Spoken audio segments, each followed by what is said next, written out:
They have criticized the human rights record, the number of executions, for instance, haven't they? They may believe that if you're kind to drug traffickers, you get a better society. In America,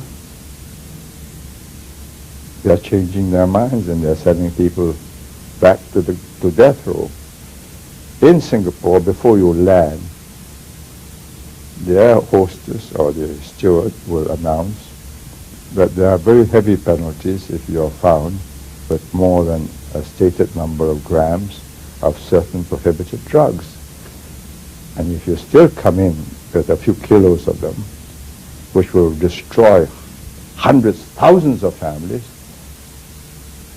one death is too kind, because you are killing that family every day for years and years and years, that a daughter or a son is an addict.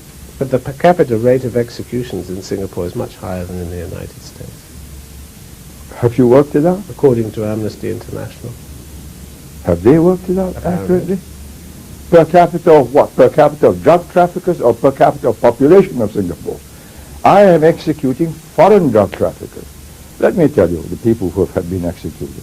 Nigerians, because Nigerians are the most unlikely of drug traffickers in this Asian society.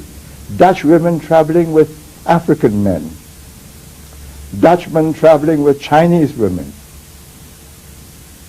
How do you calculate per capita? Per capita of Dutchmen entering Singapore, or per capita of Singaporeans as against Dutchmen? What's Amnesty talking about? Do they know what's happening? Do they ask themselves, what would happen if we send them all to prison for 5, 10 years, and we'll have to make more prisons because there'll be such an endless stream of them? And this is despite the death penalty. The rewards are so enormous that people are willing to risk it. And why not? Would you say that over the 31 years as you were Prime Minister that you were a ruthless man?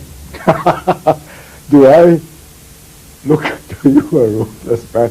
Here I am being pilloried, excoriated, By who? abused by you.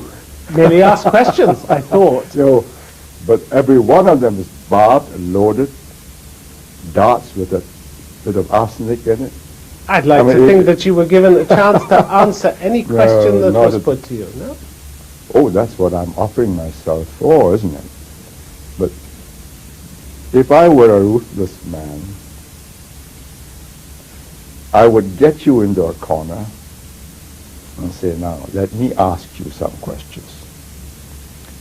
Why do you start with the assumption that your interviewee is always dumb and that you are smarter than him?